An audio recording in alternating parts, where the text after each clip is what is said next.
माता की, भारत माता की, छत्रपति शिवाजी महाराज की, धर्मवीर छत्रपति संभाजी महाराज की। जय श्री राम, जय श्री राम। हिंदवी स्वराज्याचे सरसंस्थापक छत्रपती शिवरायांना मानाचा मुजरा करतो। भारतीय राज्यघटनेचे शिल्पकार भारतरत्न डॉक्टर बाबासाहेब आंबेडकर यांना मानवंदना अर्पित करतो। आज या ठिकाणी कारंजामध्ये आलो असताना गुरुमाऊलीच्या चरणी नतमस्तक होतो। आई कामाख्या मातेचं नमन करतो। सेवालाल महाराजांच्या चरणी नतमस्तक होतो। आणि खऱ्या अर्थानं आज या सभेमध्ये मंचावर उपस्थित असलेल्या माजी खासदार आणि रिसोड मतदारसंघाच्या आपल्या महायुतीच्या अधिकृत उमेदवार भावनाताई गवळी, महंत जितेंद्र महाराज, डॉक्टर रणजित पाटील, माजी आमदार विजयराव जाधव, लखनजी मलिक, नरेंद्रजी कोलेछा, महंत अभि महाराज, त्याचप्रमाणे आपल्या कारंजा मतदारसंघाच्या लोकप्रिय उमेदवार सईताई दहाके, आपले वाशिम मंगरुळपीरचे लोकप्रिय उमेदवार श्यामभाऊ खोडे, मंचावर उपस्थित तेजराव वानखेडे, पुरुषोत्तम चितलांगे, महेश चव्हाण, अशोक खेडा, दत्तराजजी डहाके, कैलासजी थोरात, राजूभाऊ काळे, छोटू बापू देशमुख, विजय खानजोडे, गोपाल पाटील राऊत, विजयजी काळे, निरंजनजी करडे, डॉक्टर नवल हेडा, रवी भांदरगे, सुरेश गावंडे, वसंतराव लळे, प्रतापजी करोसिया, दिनेशजी राठोड, रश्मिताई जाधव, प्रकाशजी लिंगारे, विश्वनाथजी भातोड, अमोलजी ठाकरे, देवेंद्रजी थातोड, नितीनजी गडवले, अविनाशजी लोढे, मोहनजी बळी, मंचावर उपस्थित असलेले आपले सर्व मान्यवर आणि या ठिकाणी उपस्थित माझ्या तमाम लाडक्या बहिणींनो आणि तितक्याच लाडक्या भावांनो, खरं म्हणजे आज या ठिकाणी आल्यानंतर आमच्या दोन मित्रांची आठवण मला निश्चितपणे होते।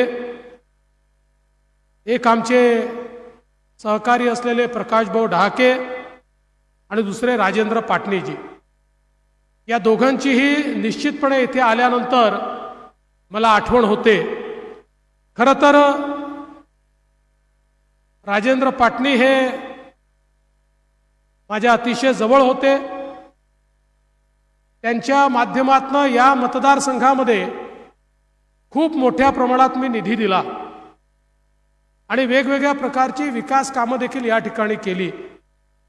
आणि म्हणूनच या विधानसभेच्या वेळी ज्यावेळी राजूभाऊ नव्हते, त्यांचे सुपुत्र गायक यांना मी बोलवून सांगितलं की तुमच्याकडे अजून भरपूर वेळ आहे, तुमचं वय तरुण आहे, तुमचा अनुभव अजून कमी आहे, त्यामुळे तुम्ही पक्षामध्ये काम करा, भविष्यात तुमचा निश्चितपणे आम्ही विचार करू। यावेळी सईताई डहाकेंना आपल्याला या ठिकाणी तिकीट द्यायचं आहे, त्यांच्या पाठीशी तुम्ही उभे राहा। पण दुर्दैवाने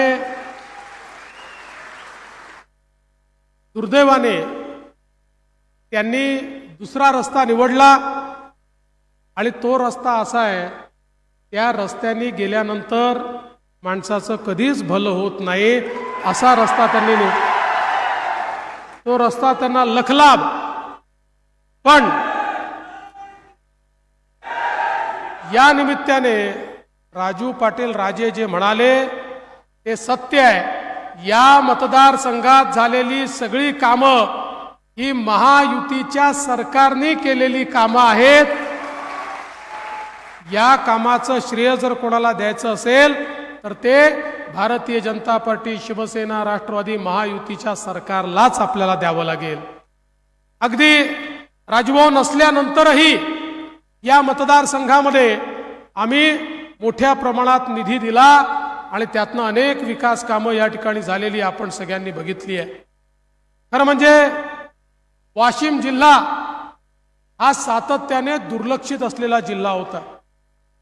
या जिल्ह्यामध्ये ज्या प्रकारे विकास व्हायला पाहिजे तो विकास याकरता होत नव्हता की एक प्रकारचं या जिल्ह्याची भौगोलिक परिस्थिती अशी होती की नजरेपासनं दूर होता आणि म्हणून ज्या प्रमाणात विकास व्हायला पाहिजे त्या प्रमाणात होत नव्हता.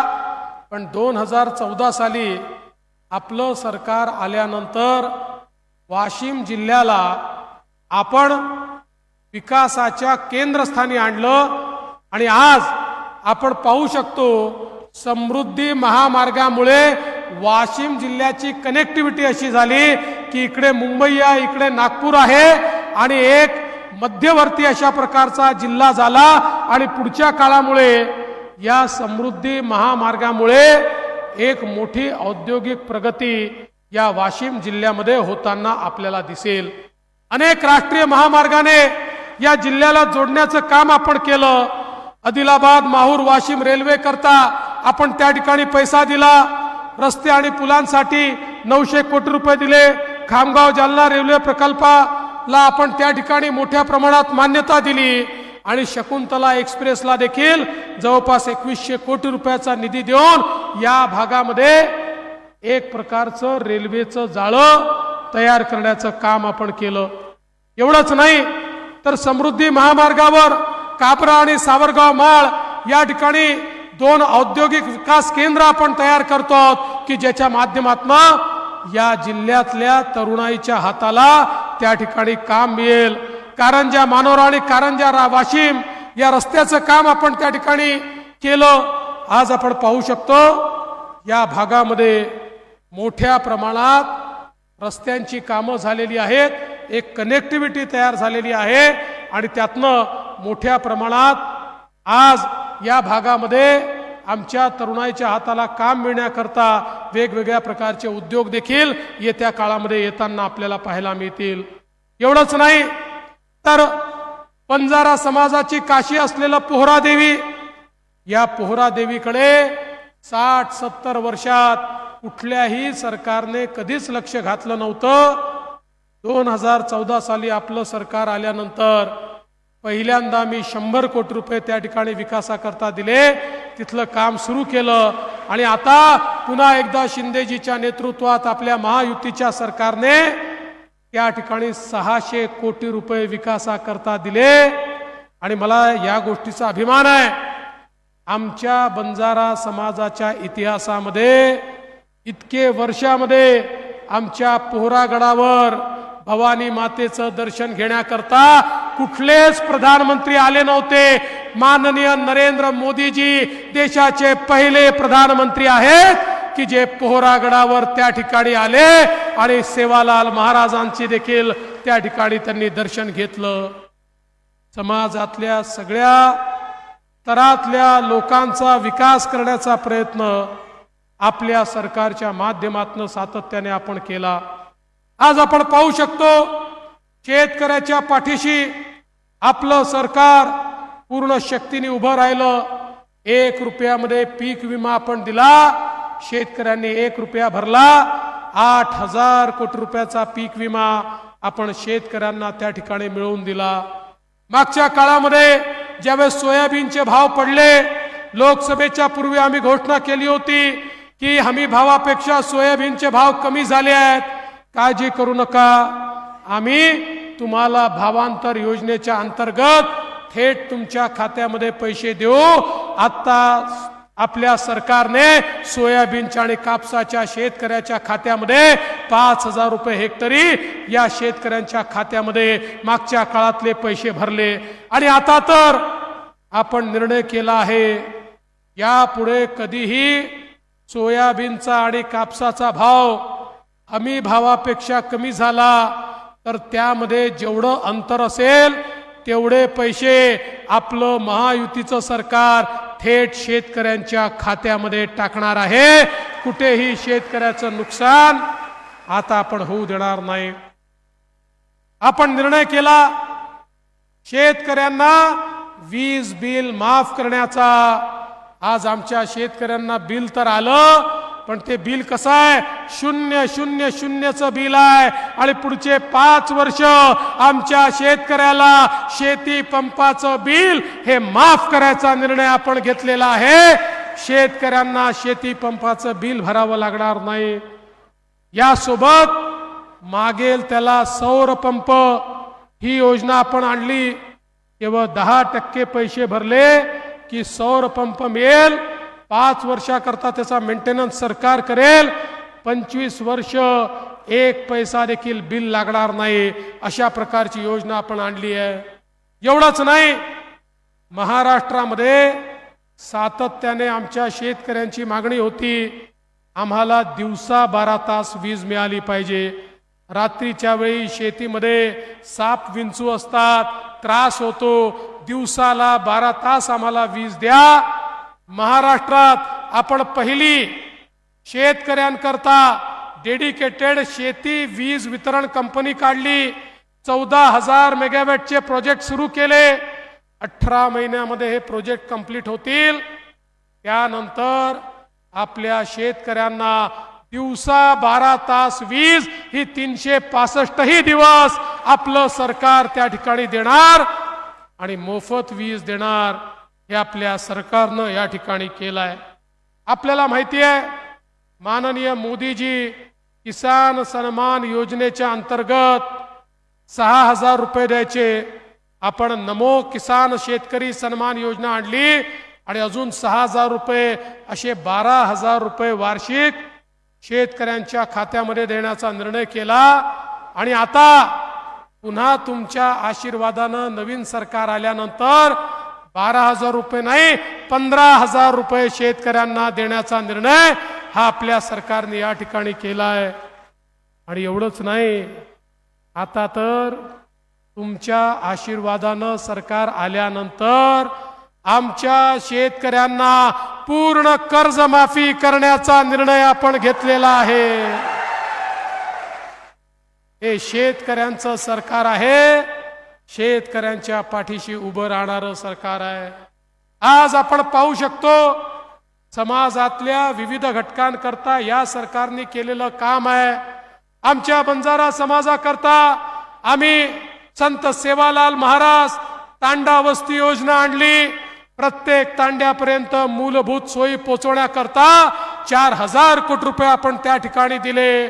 आमच्या आदिवासी समाजाकरता बिरसा मुंडा योजना आणली, त्यांच्यापर्यंत विकास पोहोचवण्याचा प्रयत्न केला। आमच्या अनुसूचित जातीकरता तरुणांना हाताला काम मिळालं पाहिजे म्हणून त्या ठिकाणी वेगवेगळ्या योजना आणल्या। आमच्या ओबीसी समाजाकरता 52 हॉस्टेल आपण तयार केले।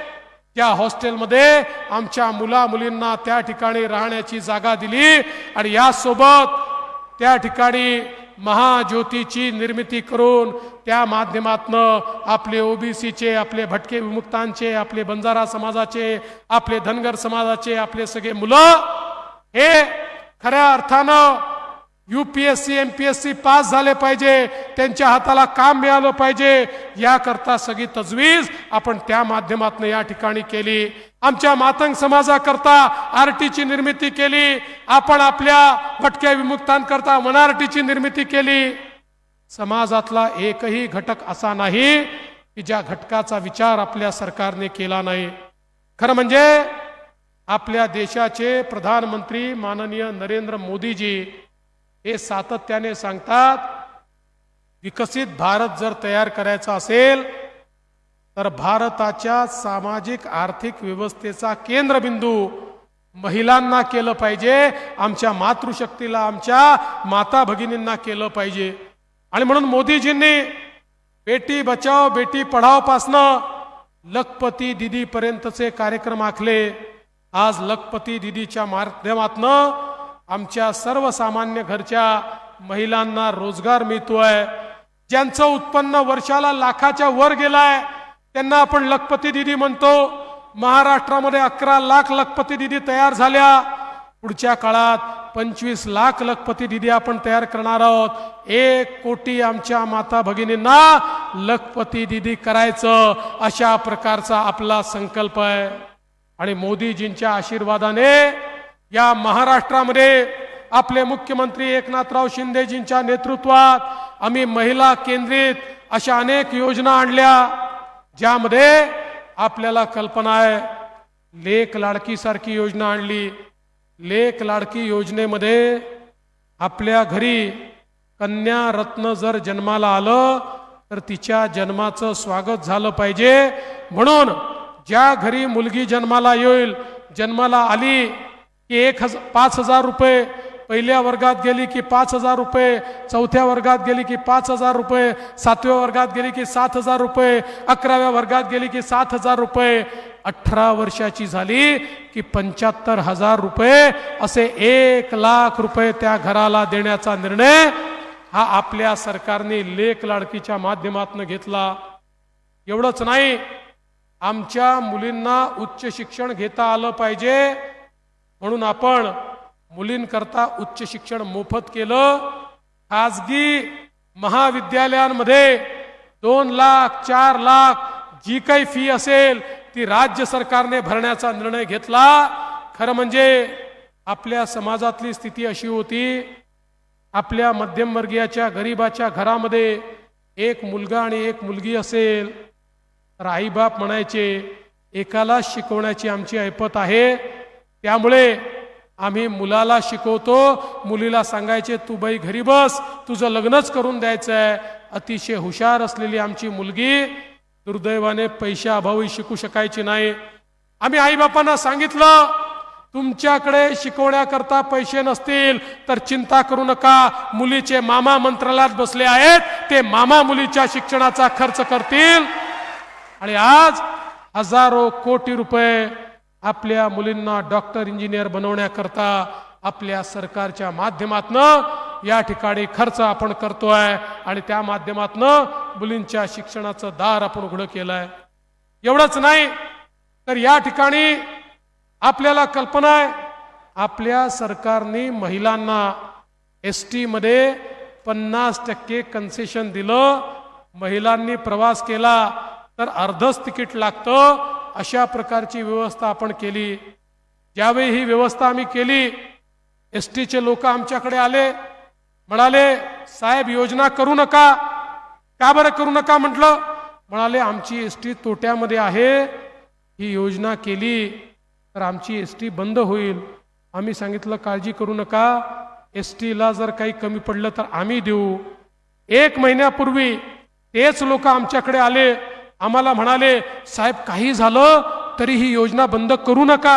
अरे म्हटलं तुम्ही मागे म्हणाले बंद करा, आता म्हणता करू नका. अरे म्हणाले ही योजना सुरू झाल्यानंतर इतक्या मोठ्या प्रमाणात महिलांनी एसटीत प्रवास करणं चालू केलं की तोट्यात असलेली आमची एसटी ही फायद्यामध्ये आली. मग मी जरा माहिती काढली, माझ्या लक्षात आलं आमच्या लाडक्या बहिणी अलीकडच्या काळामध्ये भाऊजींना सांगतात तुम्ही घरी बसा, तालुक्याला जिल्ह्याला मीच जाते, तुम्ही गेले तर तिथे जाऊन एक तर तिकिटाचा खर्च दुप्पट होतो, पान तंबाखू मावा खर्रा काय काय खाता आणि घरचे पैसे खराब करता, त्याऐवजी मी जाते अर्ध्या पैशामध्ये पैशाची बचत करून येते. त्यामुळे आमच्या लाडक्या बहिणीच आता निघालेल्या आहेत, राज्य सरकारला दुवा देत आहेत. आपल्या सरकारने आमच्या बहिणींकरता या ठिकाणी लाडकी बहीण योजना ही सुरू केली. लाडकी बहीण योजनेच्या अंतर्गत सगळ्या आमच्या लाडक्या बहिणींच्या खात्यामध्ये आपण या ठिकाणी 1,500 रुपये महिना टाकणं सुरू केलं. योजना अनाउन्स केली तर काँग्रेसचे, शरद पवार गटाचे, नाना पटोलेंचे, काँग्रेसचे लोक आणि शिवसेनेचे उद्धवजींचे लोक, त्यांचे सगळे आमदार आमच्यावर टीका करत होते. योजना फसवी आहे, योजना सुरूच होणार नाही, पैसे जाणारच नाही, पैसे मिळणारच नाही. त्यांच्या नाकावर टिचून 2.5 कोटी लाडक्या बहिणींच्या खात्यामध्ये नोव्हेंबर पर्यंतचे सगळे पैसे हे आपण जमा करून टाकले. पण लाडक्या बहिणींनो, जसे आम्ही तुमचे सख्खे भाऊ आहोत, काही सावत्र भाऊ देखील आहेत. एक काँग्रेसचे, शरद पवार गटाचे, आपल्या उबाठा सेनेचे लोक, हे लोक ही योजना बंद कशी होईल असा प्रयत्न करतायत. हे सावत्र भाऊ त्या ठिकाणी हायकोर्टमध्ये गेले. काँग्रेसचे नाना पटोले आणि सुनील केदारांचे अधिकृत निवडणूक प्रमुख त्या ठिकाणी अनिल वडपल्लीवार हायकोर्टामध्ये गेले आणि म्हणाले, लाडकी बहीण योजना म्हणजे पैशाचा चुराडा आहे, ही योजना बंद करून टाका. पण बहिणींनो, काळजी करू नका, तुमचे भाऊ त्या ठिकाणी होते. आम्ही कोर्टात लढलो आणि कोर्टाने सांगितलं लाडकी बहीण योजना बंद होणार नाही. कोर्टाने देखील त्याला स्थगिती द्यायला नकार दिला. आता तर पुन्हा तुमचा आशीर्वाद मिळाल्यानंतर लाडकी बहीण योजनेचे 1500 रुपये नाही, 2100 रुपये बहिणींच्या खात्यामध्ये जाणार आहेत. आज आपल्या ज्येष्ठ नागरिकांकरता तीर्थदर्शनची योजना आपण सुरू केली. समाजातले जे वेगवेगळे घटक आहेत, अंगणवाडी सेविका असेल, त्या ठिकाणी आमची आशाताई असेल, आमचे ग्रामसेवक असतील, आमचे पोलीस पाटील असतील, आमचे कोतवाल असतील, समाजातला एकही घटक आपण असा ठेवला नाही की ज्या घटकांच्या मानधनामध्ये आपण वाढ केली नाही. आणि भविष्यात तुमचा आशीर्वाद राहिला तर याही पेक्षा जास्त वाढ हे आपलं सरकार या निमित्ताने करणार आहे. आणि म्हणून मी तुम्हाला विनंती करण्याकरता आलो आहे. या वाशिम जिल्ह्यामध्ये आमच्या 2 लाडक्या बहिणी उभ्या आहेत. रिसोडमध्ये आमची लाडकी बहीण भावनाताई गवळी उभी आहे आणि त्यासोबत कारंजामध्ये आमची लाडकी बहीण सईताई डहाके उभी आहे. या दोन्ही लाडक्या बहिणींना तर निवडून द्याच, पण त्यासोबत वाशिम मध्ये आपले लढवय्ये श्याम खोडेजी उभे आहेत, त्यांनाही या ठिकाणी निवडून द्या. 2 ठिकाणी कमळ आहे, एका ठिकाणी धनुष्यबाण आहे. महायुतीच्या पाठीशी भक्कमपणे उभे राहा. कारण लक्षात ठेवा, जेवढ्या योजना सुरू आहेत त्या योजना सुरू ठेवण्याकरता महायुतीचे उमेदवारच त्या ठिकाणी निवडून आले तर त्या योजनांच्या बाजूनी हात वर करतील. इतर कोणी आलं तर त्यांनी अनाउन्सच केलाय. आपल्याला माहिती आहे, परवा या महाविकास आघाडीची सभा होती. त्या सभेमध्ये उद्धव ठाकरेजींनी घोषणा केली, आमचं सरकार येऊ द्या, महायुती सरकारचे सगळे निर्णय रद्द करू. पण मी त्यांना सांगू इच्छितो, उद्धवजी, तुमचं सरकार येणारच नाही. माझ्या लाडक्या बहिणी आणू देणारच नाही. अरे माझ्या लाडक्या बहिणी आम्हाला मतदान तर करतीलच, पण घरी जर भाऊजी इकडे तिकडे गेले तर त्यांचेही जेवण बंद करतील. त्याच्यामुळे या ठिकाणी आता महायुतीशिवाय पर्याय नाही आहे. महायुतीच्या पाठीशी सर्वांना उभं राहायचं आहे. या निमित्ताने एवढंच सांगतो, या कारंजामध्ये आपल्या सर्वांना सईताईंसारखा एक उमेदवार मिळालेला आहे. अतिशय लोकाभिमुख काम करणारे प्रकाशभाऊ डहाके यांचं कार्य सईताई पुढे घेऊन चाललेले आहेत. इथे आता तुतारीचाही आवाज बंद झालेला आहे आणि पतंगही कटलेली आहे. पतंगही कटलेली आहे. त्याच्यामुळे चिंता करू नका. आता या ठिकाणी खऱ्या अर्थानं सईताईंच्या पाठीशी उभं राहून आपलं कमळ फुलवा, एवढीच विनंती करतो आणि माझं बोलणं संपवतो. धन्यवाद. जय हिंद, जय श्रीराम. जय जय श्रीराम. जय जय श्रीराम.